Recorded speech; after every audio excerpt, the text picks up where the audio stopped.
Gloria a Dios. Amén. Dios me los guarde, mis amados hermanos. Qué bueno verles aquí en la casa del Señor. Este sábado glorioso hemos venido a escuchar palabra del Señor y adorar su nombre. Comenzamos este jueves pasado con la primera conferencia sobre la canonización de la palabra del Señor. Hoy tenemos un tema especial y el Señor ha escogido a un líder diácono especial para esta parte. Antes de esto, quiero exhortarle, amados hermanos, aunque en este mes estamos celebrando el mes de la Biblia, aleluya, es importante que hagamos de la Biblia parte de nuestro andar diario de fe. La verdad es que es fácil envolverse en otras cosas y dejarla de lado, pero el Señor ha escogido este mes que a nivel mundial se celebra el mes de septiembre como el mes de la Biblia, y de verdad que un cristiano que lee la palabra del Señor es un cristiano que está fuerte, es un cristiano que no se deja mover fácilmente. Es lo que decía el Señor, que el que escuche estas palabras es como un hombre prudente que funda su casa sobre la roca. Y si la funda sobre la arena, es aquel que no obedece la palabra del Señor.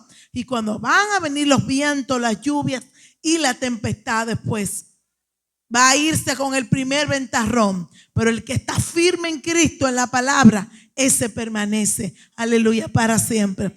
Vamos a dar un aplauso a Cristo por Cristina. Cristina, ponte de pie, aleluya. Cristina es de esta casa. Al final del culto, démele un abrazo grande. Cristina es de los robles de esta casa, aleluya. Ella no vive en el país, por eso ustedes no la ven con frecuencia, pero ella está con nosotros en este día. Ahí están las sobrinas de mi hermana Juana Iris. Dios me las bendiga a las dos, aleluya. Está también los padres de mi querida María Elena, aleluya. Dios me los bendiga, alabado sea el Señor. Ya todo el resto que veo son gente de la casa, aleluya, que han venido a escuchar en esta noche la palabra especial que el Señor ha preparado en esta noche para nosotros. No ven el pastor con nosotros, está en unos negocios en la senda, un negocio de la fe, yo le diría, porque está asumiendo unos compromisos allá también. Por eso vamos a ponernos de pies, vamos a presentar nuestras vidas delante del Señor y a pedirle a Él que sea Él el que habla en nuestros corazones en este tema especial que Él ha preparado para nosotros. El próximo viernes 12 de septiembre, los jóvenes han preparado un culto post campamento en la senda. O sea que todo el que quiera acompañar a los jóvenes está invitado a estar en la senda a las 7:20 el próximo viernes, aleluya. No choca con ninguna actividad de nosotros, por eso motívese, que los muchachos están muy motivados a dar ese culto post campamento. Amén. Pues vamos a orar. Padre, te damos gracias. Gracias, Señor, por estar acá en tu casa en esta noche, oh Dios. Gracias por cada vida aquí presente, oh Dios. Gracias porque tú nos has convocado en esta noche, Padre mío, para tú, mi Dios, hacer cambios significativos en nuestras vidas por medio de tu palabra. Pedimos que en el nombre de Jesús tu Espíritu Santo fluya por medio, Señor, de tu siervo, y que sea tu Espíritu usando su boca, usando sus labios, para que esta palabra impacte en nuestras vidas y nuestros corazones. Ruego que en el nombre de Jesús nuestros corazones reciban esta palabra, oh mi Cristo amado, y que tu poder, Señor, transforme, afirme, fortalezca y consuele vida por medio de esta palabra especial que tú has reservado para nosotros en este día. En el nombre de Cristo Jesús, amén y amén. Y con un aplauso recibimos a nuestro diácono más joven, Osiel Payano. Dios te use con poder, hijito. Dios le bendiga, iglesia. Dios le bendiga más. Denle un aplauso a Dios. Aleluya.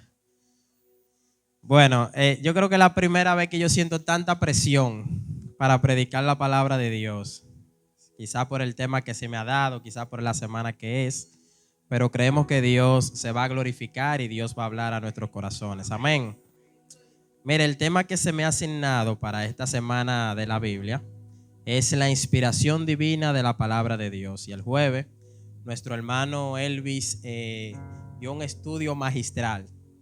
Yo les recomiendo que el que no pudo venir, que vea el video, que ya nuestros pastores lo subieron a YouTube. Y de verdad que fue magistral. El único problemita que tengo con Elvis es que nos dejó la vara muy alta. Entonces yo le pido a los organizadores que el año que viene pongan a Elvis de último. No lo pongan de primero porque entonces uno tiene un compromiso aquí. Es muy complicado, pero bueno. Yo voy a comenzar diciendo a la iglesia algo que yo sé que todos aquí saben, y es que la Biblia es una colección de libros escritos por más de 40 autores a lo largo de unos 1500 años entre antes de Cristo y después de Cristo. Y en el caso del Antiguo Testamento fue escrito principalmente en hebreo y en arameo, y el Nuevo Testamento fue escrito en griego. Y nuestro hermano Elvin aclaraba que la creación de la Biblia fue un proceso de recopilaciones de escritos, tradiciones orales y experiencias transmitidas por profetas, por reyes, por apóstoles, entre otras personas en quienes moraba el Espíritu de Dios. En el caso del Antiguo Testamento comienza con textos y narrativas orales que se remontan en el origen del pueblo de Israel. Estos libros se habían escrito en rollos de papel llamado papiro. El papiro era una especie de papel grueso y amarillento, y este tipo de papel era una especie, era un papel tan grueso en el que se podían dibujar mapas, en el que se podían hacer escritos largos, y luego con el tiempo fue cambiando a Elvis, me dijo el nombre, a pergaminos. Con el tiempo se cambió a pergaminos, ya que el pergamino aparentemente era de mejor función para cambiar como lo que se iba a escribir o lo que se quería guardar en ese momento. Por eso Elvis decía que era una información bastante costosa.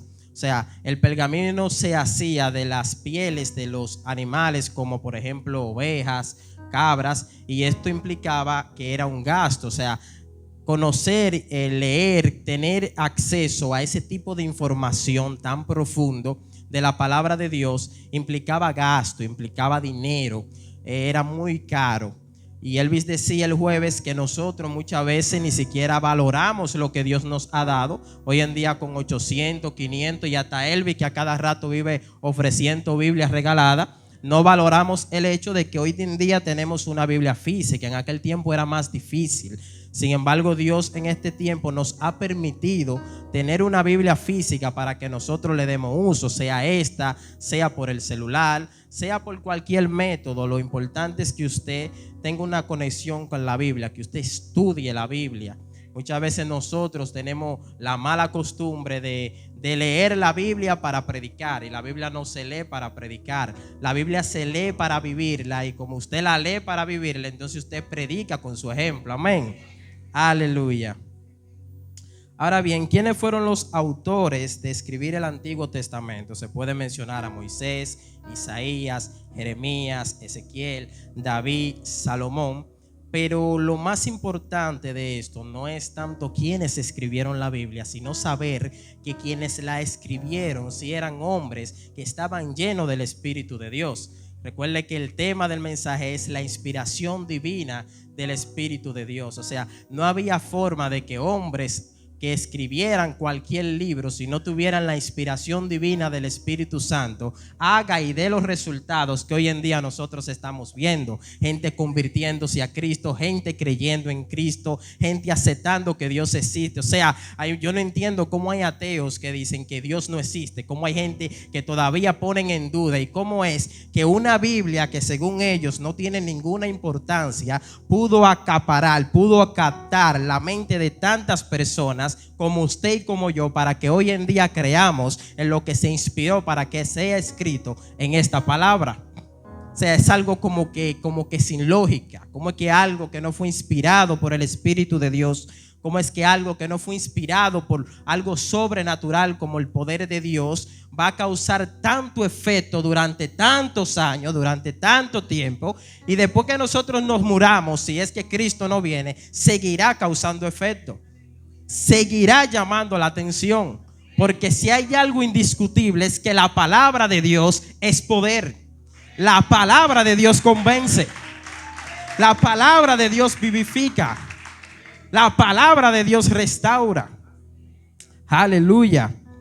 Ahora bien, el Nuevo Testamento lanza una presentación como un poco diferente, porque el Viejo Testamento hablaba acerca del Viejo Pacto, pero el Nuevo Testamento ahora presenta el Nuevo Pacto. Entonces, ¿a qué se refiere el Nuevo Pacto? El Nuevo Pacto se refiere, se me fue. Ok, el Nuevo Pacto da la narrativa que se presenta sobre la vida y las enseñanzas de Jesucristo, así como los comienzos de la iglesia cristiana. Estos libros se comenzaron a escribir a partir del siglo I después de Cristo por los discípulos y por los apóstoles. Estos escritos fueron reunidos y aceptados por la comunidad cristiana cuando ellos, a partir del siglo II, cuando los líderes de la iglesia confirmaron que lo que ellos habían escrito sí eran inspirados por Dios. O sea, ellos primero como que indagaron, ellos como que buscaron información y como que dijeron, bueno, pero lo que ellos están diciendo verdaderamente ha sido algo que ha sido inspirado por Dios. Así que ellos lo establecieron en la iglesia. Y cuando ellos lo establecen a la iglesia, o sea, ellos dijeron, es que es inevitable que no creer que lo que ellos escribieron, que lo que escribió Mateo, Lucas, Juan, Pablo, Santiago, Pedro, fue lo que verdaderamente vivieron en cuerpo y alma. Estos autores escribieron sus libros para dar testimonio de las hazañas, de las enseñanzas de nuestro Señor Jesucristo, pero también lo escribieron con la intención de expandir el evangelio, con la intención de expandir el cristianismo a toda criatura. Por eso yo soy de los que cree que nosotros como cristianos de fe, que respaldamos, que creemos, que confiamos en lo que Dios ha puesto en nuestras vidas, que es esta hermosa palabra, nosotros no podemos permitir que se acerquen personas o que utilicen personas esto como un objeto de burla, como un objeto de que no, de que esto no sirve, como que la palabra de Dios no tiene ningún sentido en nuestra vida. Todo lo contrario, nosotros tenemos que defender esta palabra, porque esta palabra es la que nos ha redimido, es la que nos ha levantado, es la que nos ha ayudado y es la que nos seguirá ayudando. La tarea de nosotros como cristianos es guardar esta palabra con todo el sentimiento, con todo el anhelo, como si fuera un tesoro, y lo es, porque por medio de ella es que alcanzaremos la salvación, que es el tesoro más grande, iglesia. Aleluya.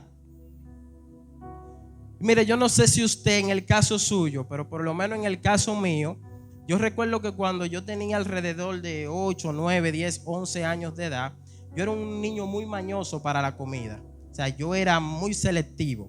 Y yo recuerdo que cuando mi mamá hacía arroz, habichuela y carne, ella siempre me motivaba para que yo me comiese la pechuga del pollo. Porque según lo que se dice, no sé si es verdad, puede ser que sí, la pechuga es la pieza más importante del pollo porque es la que guarda los mejores nutrientes, la que tiene mejor proteína.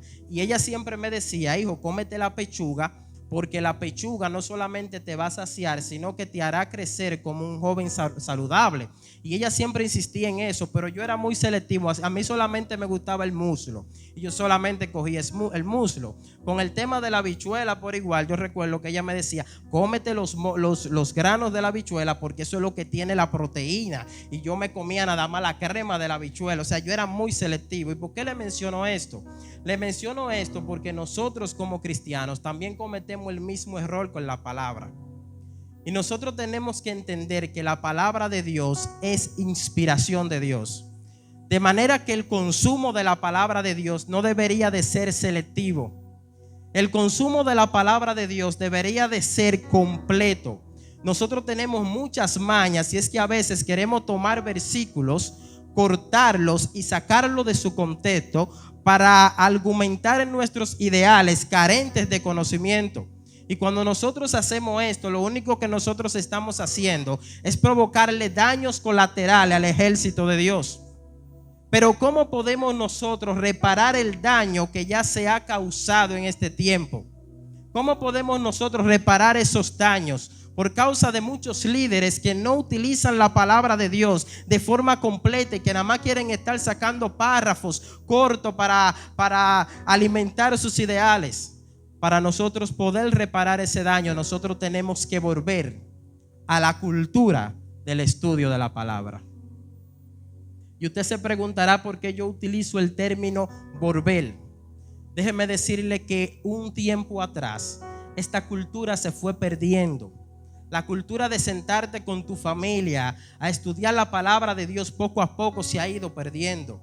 Y si usted se pone a leer o se pone a indagar lo que pasaba en Israel, usted se dará cuenta de que una de las virtudes que ellos más tenían era esto: que ellos se dedicaban a enseñarle a la generación venidera la historia. Ellos no se perdían con esto. Ellos agarraban y decían: bueno, mira, como viene una nueva generación, yo voy a contarle la historia a la generación que viene para que la historia no se quede en el olvido. Es como nosotros en la escuela. En la escuela durante mucho tiempo nosotros nos han enseñado el himno nacional. Todo el mundo aquí ha escuchado y creo que se sabe el himno nacional. Pero imagínense que ahora las escuelas dejen de dar el himno nacional. ¿Qué pasaría? El himno nacional quedaría en el olvido. Y eso quizás pensaban ellos. Ellos decían: bueno, nosotros vamos a enseñarle la palabra a la nueva generación para que nuestra historia nunca quede en el olvido. Por eso es que cuando usted lee la narrativa de muchas historias, usted ve que muchos de ellos utilizan este término: mis antepasados.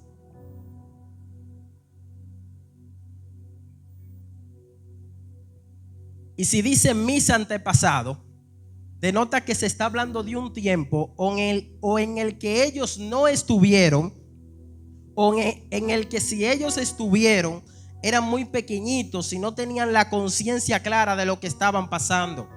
Pero cuando usted se pone a buscar o a leer la historia como ellos la cuentan, como ellos se la narran, usted dice: ¿y cómo es que ellos cuentan la historia tal y como es? ¿Cómo es que ellos tienen la capacidad de entender o de saber todo lo que pasó en el pasado? Fácil, porque la cultura le enseñaba la historia. Y esto lo vimos esto lo vimos en muchas ocasiones, pero yo le quiero poner de ejemplo. Ponme la campaña en la pantalla, Marcos capítulo 10, verso 47, por favor. Aleluya.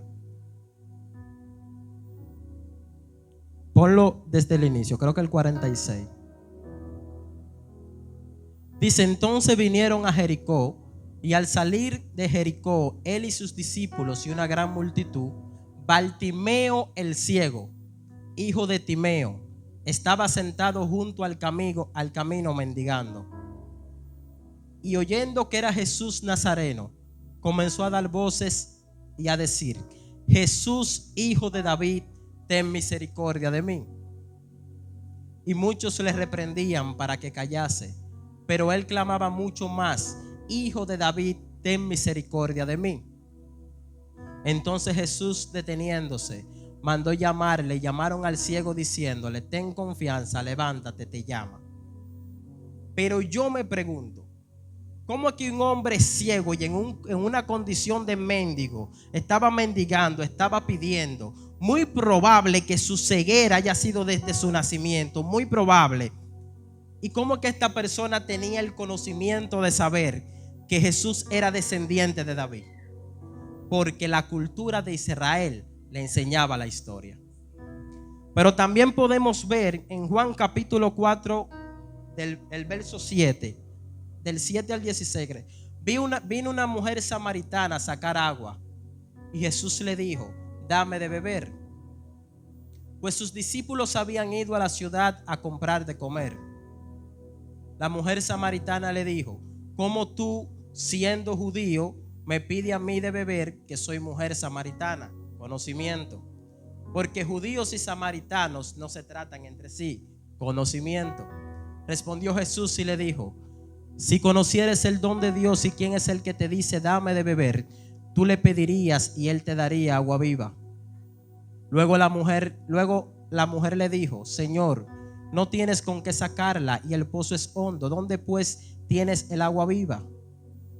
¿Acaso eres tú mayor que nuestro padre Jacob, que nos dio este pozo? Conocimiento. ¿De cual bebieron él, sus hijos y sus ganados? Conocimiento. Respondió Jesús y le dijo: cualquiera que bebiere de esta agua volverá a tener sed. Mas el que bebiere del agua que yo le daré no tendrá sed jamás, sino que el agua que yo le daré será en él una fuente de agua que salte para vida eterna. La mujer le dijo: Señor, dame de esa agua para que no tenga yo sed, ni venga aquí a sacarla. Jesús le dijo: ve, llama a tu marido y ven acá. Respondió la mujer y dijo: no tengo marido. Jesús le dijo: bien has dicho, no tengo marido, porque 5 maridos has tenido y el que ahora tienes no es tu marido. Esto ha dicho con verdad.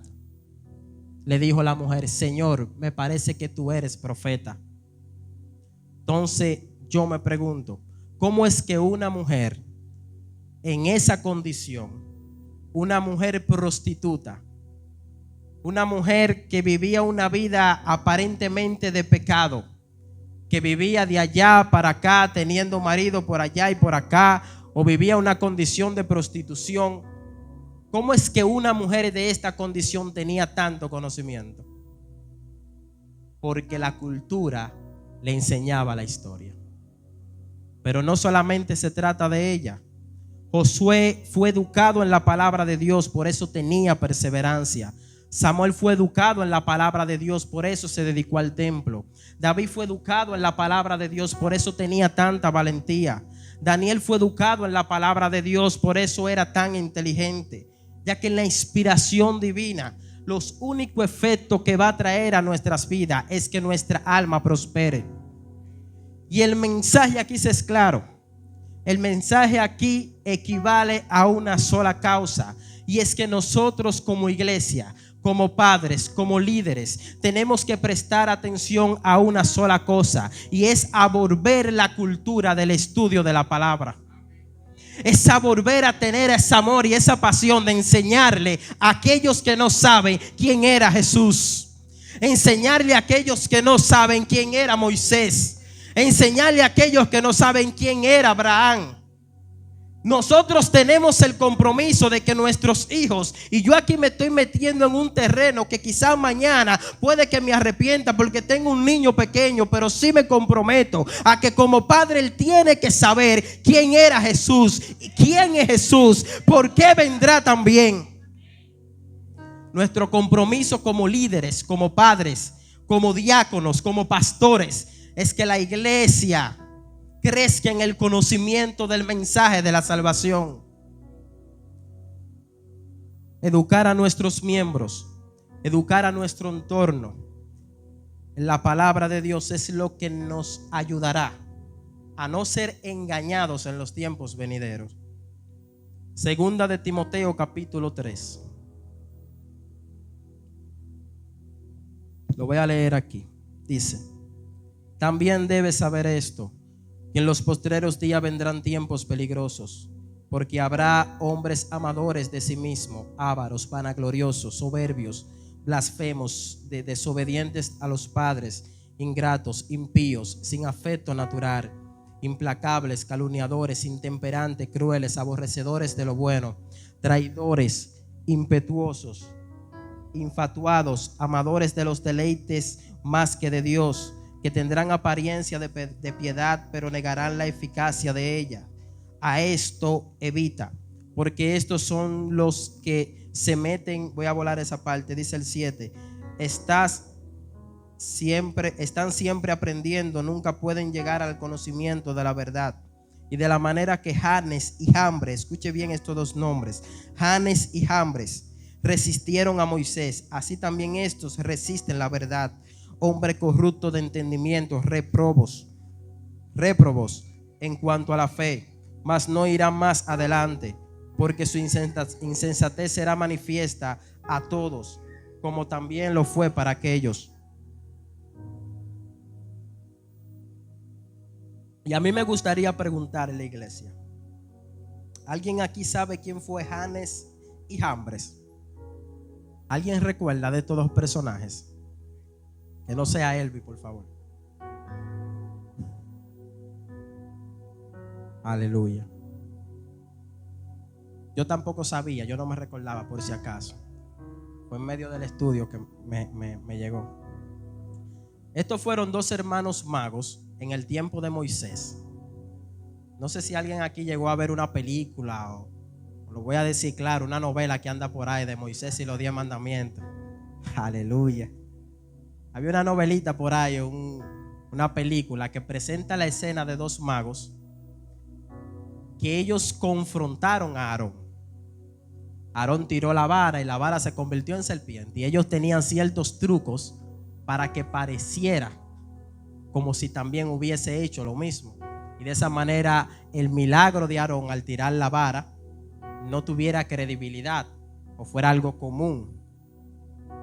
Entonces el apóstol Pablo da mención de estos dos personajes para ilustrar la oposición a la verdad, ya que Janes y Jambres se convirtieron en un símbolo de aquellos que se oponen a la verdad divina, que utilizan engaños, falsos milagros para confundir y resistir la verdad de Dios.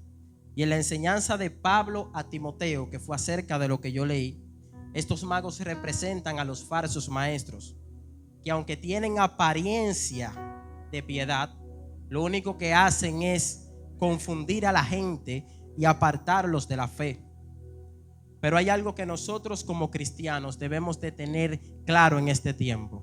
Nosotros como cristianos y lectores de la palabra de Dios tenemos que saber que aunque se levanten este tipo de personas, aunque se levanten falsos maestros, aunque se levanten falsos profetas, aunque se levanten falsos pastores, aunque se levanten todos los falsos que se quieran levantar, la verdad de Dios prevalecerá.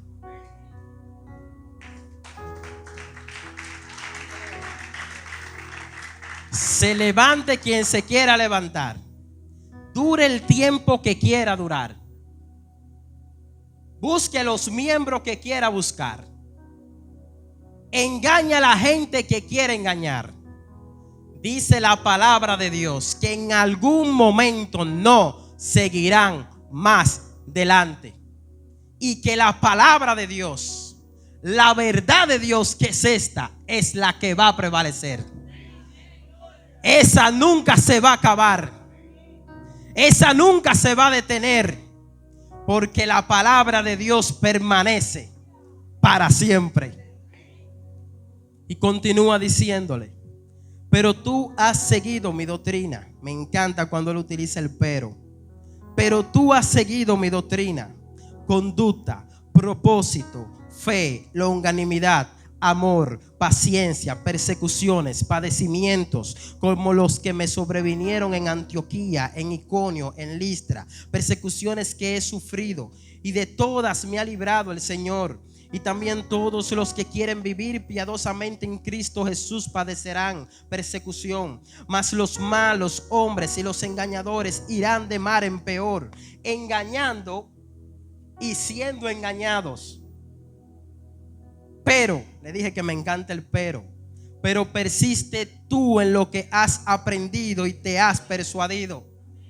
Y la palabra persuadido es que te aseguraste de que lo que te enseñaron fue real, de que lo que te enseñaron fue algo que verdaderamente vino de Dios.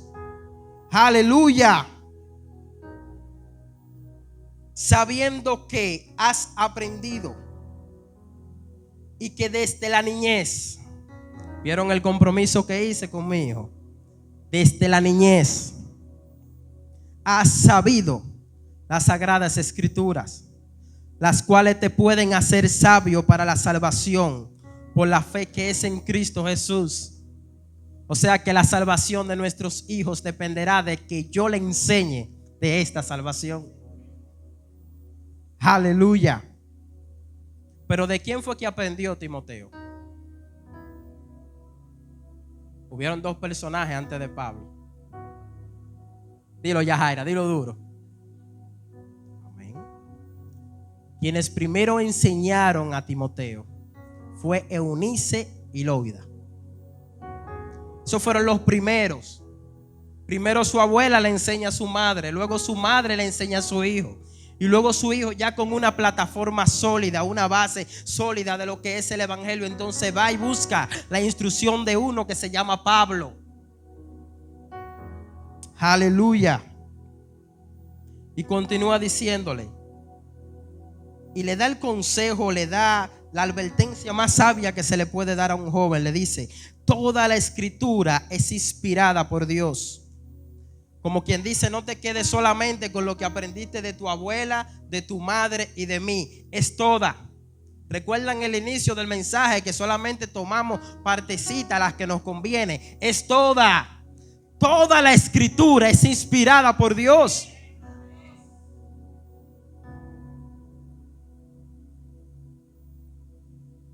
Y útil para enseñar a ser cristiano, para enseñar a creer, para enseñar a tener fe, para redarguir. O sea que la palabra te reprende, la palabra te dice a ti: mira, tú estás en pecado, tienes que arrepentirte. Aleluya. Para corregir, para instruir en justicia, a fin de que el hombre de Dios sea perfecto. Y termínelo conmigo, por favor. Enteramente preparado para toda buena obra. Oigan el resultado de consumir la palabra de Dios. Que seamos preparados para toda buena obra. No, enteramente. No por mitad, no por pedazo, enteramente. Y usted sabe a qué me recuerda esto: a que Él empezó la buena obra en mí y que la va a terminar. Porque lo que Cristo quiere en nosotros es que alcancemos su estatura. Aleluya. Gloria a Cristo Jesús. La inspiración divina de la palabra de Dios engloba a una sola cosa desde Génesis hacia el Apocalipsis. Aleluya. Y es enfocar a una sola persona, y es a Cristo Jesús. El mensaje cristocéntrico de Génesis, Éxodo, Levítico, Número, Deuteronomio, que son los libros pentateucos, apuntan al cumplimiento en Jesucristo como el Mesías prometido que vino a redimir la humanidad. El mensaje cristocéntrico de Josué, Jueces, Ruth, Primera y Segunda de Samuel, Primera y Segunda de Reyes, Primera y Segunda de Crónica, Esdras, Nehemías y Esther, que son los libros históricos, revelan los planes y propósitos de Dios, apuntando hacia un cumplimiento de todas las promesas y el propósito original de la creación a través de la persona y obra de Cristo, quien es el Cordero de Dios que quita el pecado del mundo. El mensaje cristocéntrico de Job, Salmo, Proverbio, Eclesiastés, Cantar de los Cantares, que son los libros poéticos, se encarga de llenar el anhelo humano de sabiduría y de amor para vivir la divinidad de Dios en una esperanza redentora en Cristo Jesús. El mensaje cristocéntrico de Isaías, Jeremías, Lamentaciones, Ezequiel, Oseas, Joel, Amos, Abdías, Jonás, Miqueas, Nahum, Habacuc, Sofonía, Ageo, Zacarías y Malaquías Biblia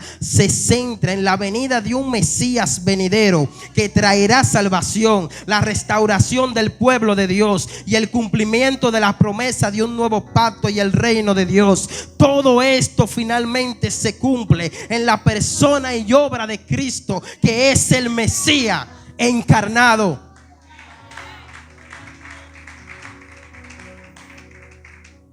Pero ¿cuál es el mensaje cristocéntrico de Mateo, Marcos, Lucas, Juan, Hechos, Romanos, Primera y Segunda de Corintios, Gálatas, Efesios, Filipenses, Colosenses, Primera y Segunda de Tesalonicenses, Primera y Segunda de Timoteo, Tito, Filemón, Hebreo, Santiago, Primera y Segunda de Pedro, Primera, Segunda, Tercera de Juan, Judas y Apocalipsis? Da la revelación clara y con evidencias de que Jesucristo es el centro de la fe, la salvación y la revelación divina, destacando su divinidad, su sacrificio redentor en la cruz para perdonar nuestros pecados y su papel como el heredero. Declaran la promesa de que volverá por su iglesia para que experimentemos la vida eterna por él. Aleluya.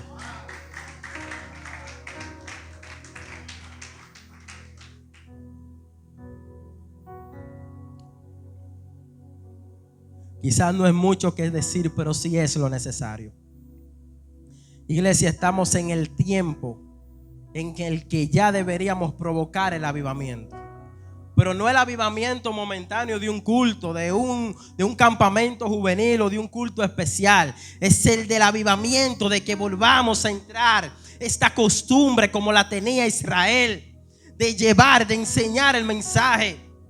Mira, una iglesia que no estudia no es iglesia. Una iglesia que no busca la palabra, que escudriñe la palabra, no es iglesia. Por más que quieran convertirlo en una iglesia, no pasa más de ahí que de un club social. Y de eso estamos llenos en este tiempo, de clubes sociales. Pero necesitamos una iglesia que antes de decir amén a cualquier cosa, primero confronte con la palabra. Había una iglesia que se llamaba así, Berea se llamaba. La iglesia de Berea. La iglesia de Berea, antes de hacerle fanfarria a cualquier predicador, primero decía: espérate, déjame confirmar si eso está aquí.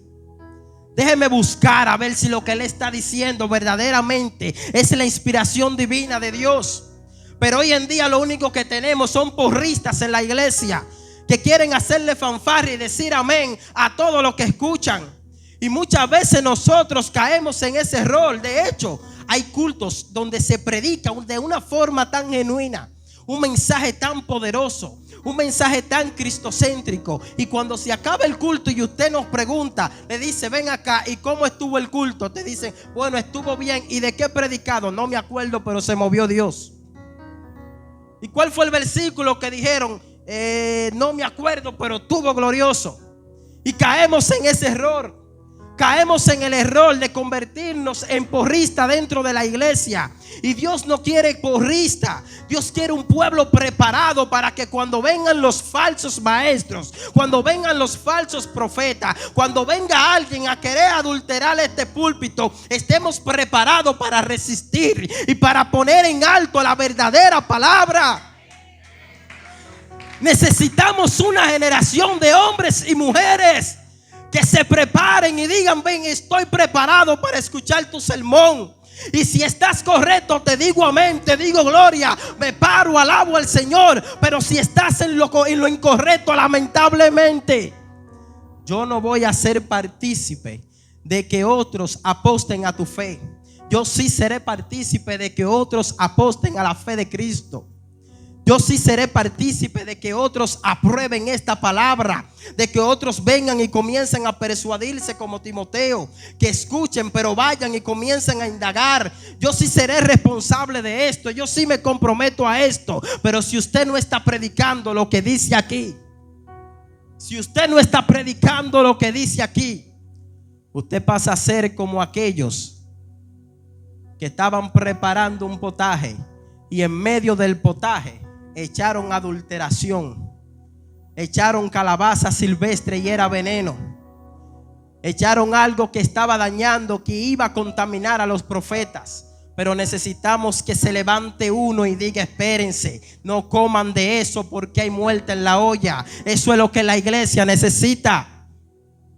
Pero ese que se levantó sabía. Ese que se levantó sabía que había muerte en la olla. Así que procuremos, iglesia, damas y caballeros y jóvenes, a que nosotros nos preparemos verdaderamente con esta que Dios nos dejó, para que nos fortalezcamos en la fe y podamos resistir los ataques del enemigo. Aleluya. Póngase de pie. Gloria al Señor. Santo eres, Padre amado. Oh Señor, te bendecimos y te glorificamos, Señor. Gracias, Padre, porque tú nos has dado la libertad, Señor, de leer tus sagradas escrituras, Señor. Gracias, Padre, porque tú nos la presentaste, Señor. Pero también te pedimos, Señor, si en muchas ocasiones no la hemos valorado, no la hemos cuidado y solamente la queremos leer, Señor, cuando tenemos alguna participación. Solamente la queremos leer cuando tenemos que ministrar después de una adoración o cuando tenemos que predicar. Yo te pido, Padre amado, que ese anhelo que si se ha perdido en muchos de nosotros, Señor, tú con tu divino poder, tú hagas, Señor, que vuelva a nosotros. Pero que también en nosotros haya una intención de que ese anhelo vuelva. Te pedimos, Señor, que volvamos a hacer costumbre de el estudio de la palabra. Y que esta palabra, Señor, sea tan importante, Señor, en nuestras vidas. Que sea lo prioritario en nuestras vidas. Que cuando nos levantemos la leamos y que cuando nos durmamos la leamos antes de dormir. Que volvamos, Padre amado, a leerla, a estudiarla, Señor. Y que por medio de lo que tú nos enseñas a través de ellas, Señor Jesús, impactemos a aquellos que nos rodean.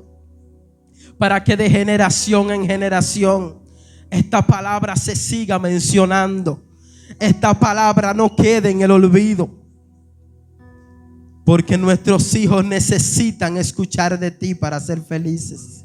Nuestros hijos necesitan escuchar de ti para no doblarse, Señor. Por eso yo te pido, Padre, que sea de forma intencional, así como hacía el pueblo de Israel. Era una norma radical. Era una intención que ellos tenían tan clara de que la nueva generación recuerde a sus antepasados. Que así mismo te pedimos, Señor, que en nosotros esa norma se cree, Señor. Y que nosotros también promovamos cada día. No tengamos que esperar el mes de septiembre para que podamos hacer un estudio de la palabra. No, claro que no. Sino que en nosotros hayan intenciones de cada día estudiarla. Y no solo te hablo de la congregación, te hablo del hogar. Te digo, Padre amado, que nosotros como familia, Señor, presentemos, Señor, a nuestros hijos, a nuestros padres. Presentemos a nuestras esposas, Señor. Te pido en el nombre de Cristo de Jesús que este sea el matutino de nuestras vidas, en nuestros diarios vivir. Que la leamos con corazón. Que la leamos, Padre amado, con el sentimiento, Señor, que nos aferre a ellas, Padre. Padre, que recordemos con exactitud, Señor, tus escrituras. Que podamos defendernos, Señor, cuando venga alguien a querer contradecir lo que tú has dicho en tu palabra. Que podamos tener el conocimiento. Pero aparte de tener el conocimiento, yo te pido, Señor, que nuestra integridad, que nuestra intimidad contigo sea más profunda para recibir la llenura del Espíritu de Dios. Y que cuando respondamos, Señor, a los falsos, no respondamos ni siquiera por nuestro propio conocimiento, sino porque el Espíritu nos dé de qué hablar. El Espíritu nos dé con qué defendernos. El Espíritu ponga los versículos, las palabras necesarias para poder, Padre amado, contraatacar a aquellos que nos quieren atacar como iglesia. Que el Espíritu Santo nos llene, Señor, como llenó a Pablo. que Pablo quería ir a un lugar, como decía el hermano Elvi, el Espíritu Santo le dijo: espérate, detente ahí, no vayas. Era una relación tan estrecha que había entre Pablo y el Espíritu Santo, que tenía una conexión de amigos, de amistad.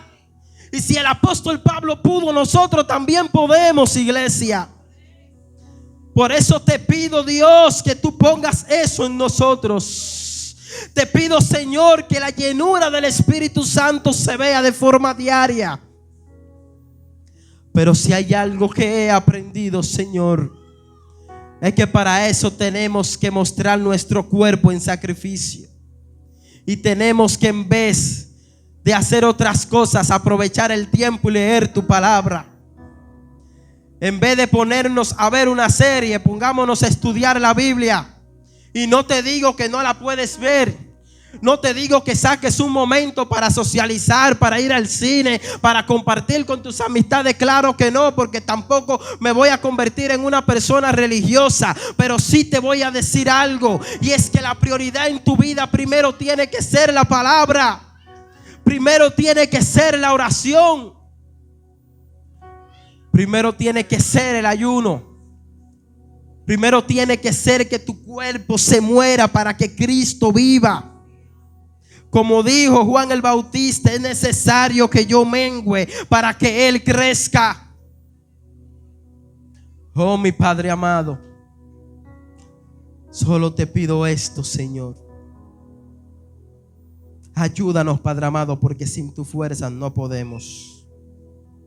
Pero creemos, Señor, creemos, Padre amado, que tú nos perfeccionarás, Señor. Y que cuando tú vengas por tu iglesia, nos encontrarás siendo así. Nos encontrarás siendo imitadores de tu Hijo, en quien has puesto todas las cosas, Señor. En el nombre de Cristo Jesús. Amén y amén. La persona que continúa.